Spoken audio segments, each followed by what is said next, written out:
और ज्यादातर अवसरों पर डिफेंस करते नजर आए अजय। उनका गेम ही डिफेंस का था, लेकिन शिवेंद्र ने जैसा पॉइंट आउट किया कि डिफेंसिव गेम से आप मुकाबले कैसे जीतेंगे, इस बात पर सोच विचार करना होगा। क्योंकि जब तक आप अटैक नहीं करेंगे या जब तक आप स्ट्रेच नहीं करवाएंगे अपने ओपोनेंट को, तो फिर बहुत ज्यादा मुश्किल होगी। और लगातार डिफेंस, चाहे वो बैक हैंड पुश ज्यादा करते नजर आए वहां पर, और फोर हैंड पर भी कोई स्पिन जनरेट करने की कोशिश नहीं की। स्पिन हमें देखने को मिला टॉप स्पिन कुणाल की तरफ से। बहुत ज्यादा कॉशियस होकर खेल रहे थे, ऐसा लग रहा था कि जैसे बॉल को बैट से हिट करने की कोशिश कर रहे हैं। कोई बात नहीं, अगली बार एक नई तैयारी और नए जोश के साथ अजय आएंगे।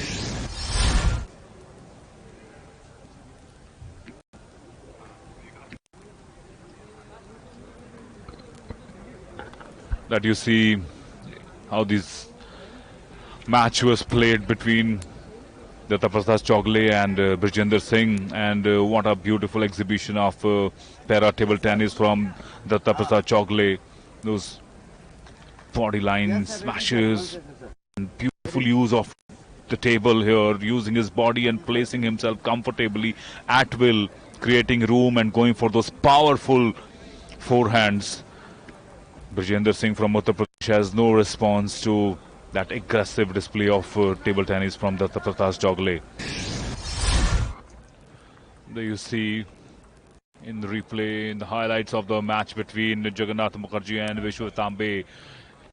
Even though Jagannath Mukherjee had the moments of brilliance in between, but one has to say Vishwatambe was a little too good for him. There you see flashing his arms in the air. And as we move on to match number 4 of the day, there's a change in the commentary box with me as Anand goes for a little jiffy there. I am joined in by Shwendra Chaturvedi in the commentary box.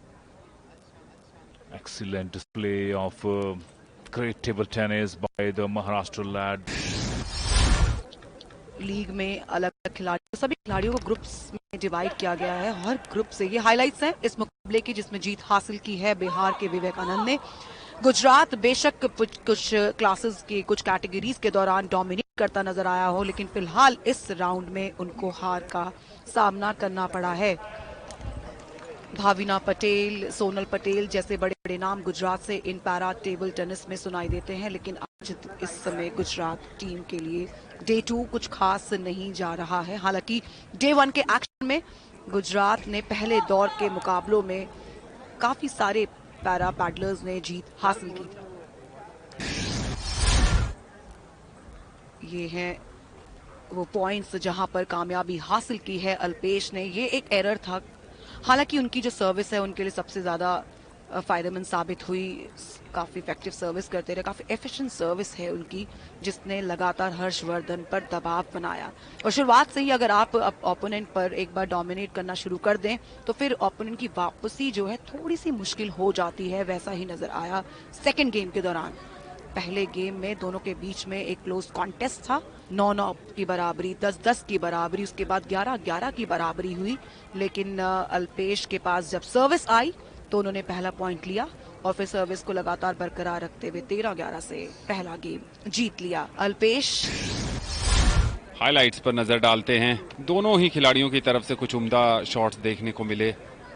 Errors ज्यादा करने लगे लक्ष्य चौथे और पांचवें game में, लेकिन hand speed जो फोर हैंड पर वो शॉट खेलते हैं, बहुत कमाल की हैंड स्पीड। और जब सही निशाने पर सही कनेक्शन आता है तो फिर कोई जवाब नहीं होता है, और कई अवसरों पर हमने देखा।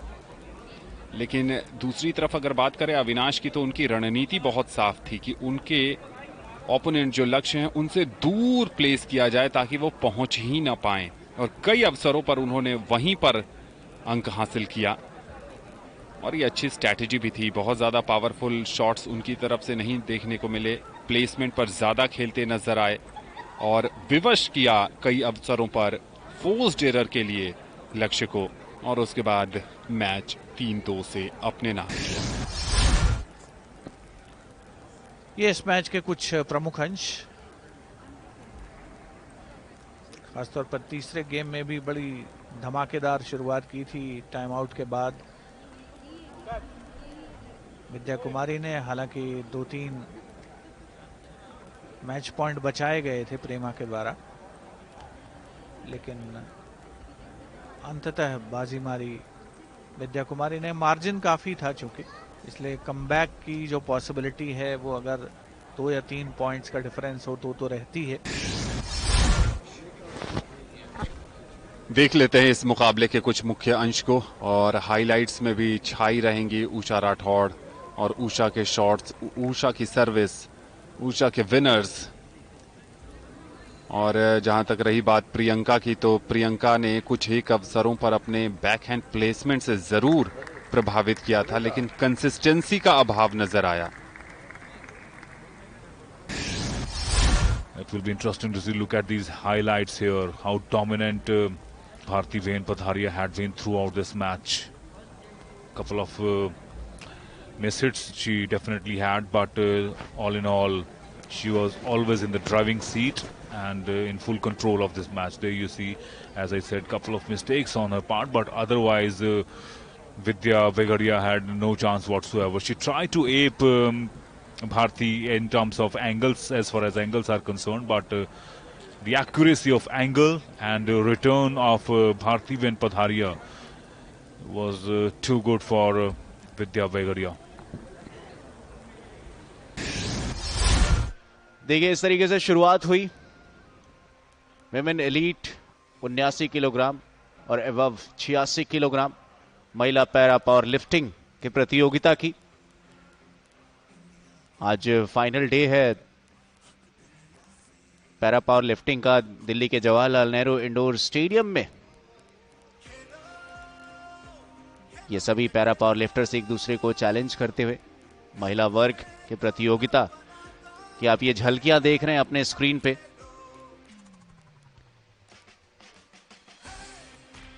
समीमन वहोरा, सुनीता धोबी, वी यसोथा, पी चंद्रा और प्रभा शियाल, इन 5 प्रतियोगियों ने एक दूसरे को चैलेंज किया और 79 किलोग्राम के इस वर्ग में गोल्ड मेडल अपने नाम किया है। समीम बिन वहोरा ने, गुजरात की हैं, और राजस्थान की सुनीता धोबी को सिल्वर और वी यसोथा को तमिलनाडु से हैं, उनको मिला है ब्रॉन्ज। और वहीं एलीट 86 किलोग्राम में प्रभा शियाल को मिला है गोल्ड। इस मैच की झलकियां। टेबल नंबर 1 पर एक बड़ा दिलचस्प मुकाबला संपन्न हुआ। आमतौर पर जो मैचेस, जो डिसीजन आ रहे हैं वो स्ट्रेट गेम्स में आ रहे हैं, इसलिए अगर कोई मैच 4 गेम तक चलता है या 5 गेम तक चलता है तो ऑफकोर्स इसे सुपरलेटिव की संज्ञा दी जानी चाहिए।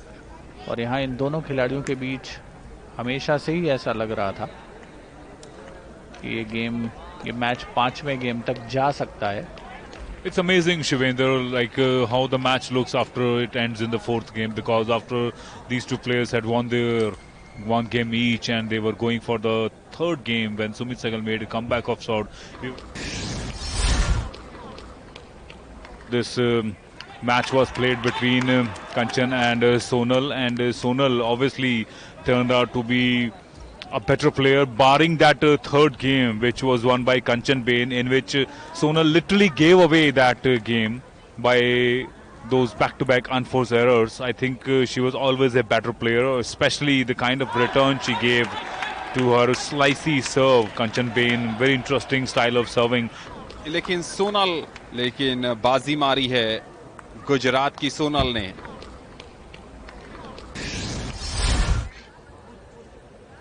He was good at serving, Vikram Sodha, though, but the kind of return, especially the angles created by Raja Vindan, were too good for him. There you see, nicely creating that rally, and then suddenly creates that angle, which are always out of reach of Vikram Sodha, the Gujarat athlete. The replay is somehow there. I'm sure it will come with a forehand, which obviously was not in control. But those forehands, there you see one rare occasion when Raja Vindan had missed out on. And Vikram Sodha did look good when he played on the sidelines, and especially when he got the spot right. But there weren't too many occasions for Vikram Sodha, and obviously he was no match for Raja Vindan in this one-sided match. देखिए rallies भी अच्छी बनी थी, shots भी अच्छे लगाए थे, variations देखने को मिली थी, वैरायटी ऑफ शॉट्स खेले थे, कभी बैकहैंड पे कभी फोरहैंड पे संजीव कुमार। लेकिन आखिरकार जो नतीजा था उस तरह से सामने नहीं आया जैसा उन्होंने सोचा था। क्रूशियल सिचुएशन पे वो अनफोर्स एरर्स जो है काफी बड़े नुकसान हुए और उसके चलते उन्हें ये मुकाबला गंवाना पड़ा है। कई बार वहां पे कई बार मौके उनके लिए अच्छी खासी ओपनिंग्स बन रही थी शॉट लेने की, लेकिन बैलेंस गवाया, थोड़ी सी एंटिसिपेशन में कमी और उसके बाद ये नुकसान, ये बड़ा नुकसान है क्योंकि राउंड 2 का मुकाबला है। तो जो मुकाबले चल रहे हैं उसमें जो दौड़ है वो है सेमीफाइनल्स में अपनी जगह पक्की करने की। बेहतरीन रैलीज देखने को मिली, लेकिन रैलीज में विनर्स के बाद ही आपको जीत मिलेगी। वो विनर्स जो है वो फिनिशिंग जो है वो जो है नहीं दे पाए कर्नाटका के संजीव कुमार।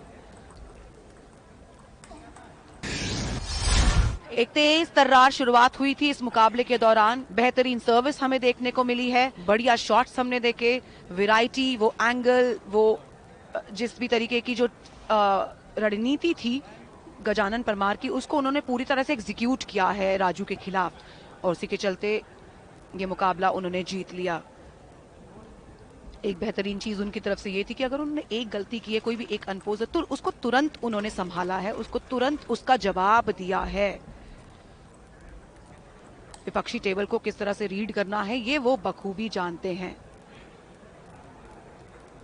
कभी डायगोनल, कभी स्ट्रेट लाइन, कभी मिड लाइन, कभी पैरेलल टू नेट, ये वैरायटी ऑफ शॉट्स, ये वैरायटी ऑफ एक्शंस हमें देखने को मिले हैं गजानन परमार की ओर से। मध्य प्रदेश के गजानन खुश होंगे अपनी इस जीत से क्योंकि ये जीत ले जाएगी उनको सेमीफाइनल क्लैश में।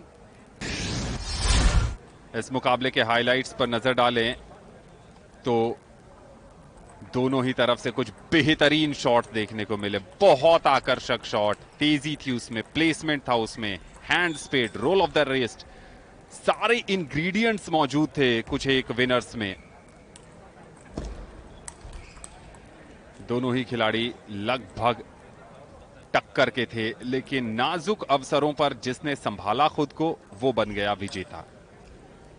और यही कहा जाता है कि दबाव में बिखरने की जरूरत नहीं होती, निखरने की जरूरत होती है और चैंपियन दबाव में निखरते हैं। रविंद्र यादव ने आज इस बात को एक बार फिर सच साबित किया। एक समय मैच पॉइंट पर थे गेम नंबर 4 में नीतीश, वहां से उस मैच को खींचकर अपनी तरफ लाए और जीत दर्ज की, काबिले तारीफ है ये।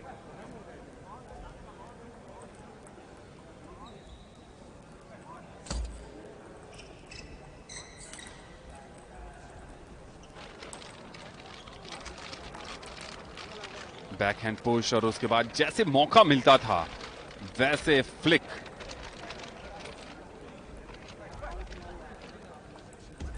ये देखिए बैकहैंड फ्लिक काफी तेज होता था, डिप करते हुए डाउन द लाइन जाती थी गेंद और जिसको उसकी संभाल पाना मुश्किल होता था।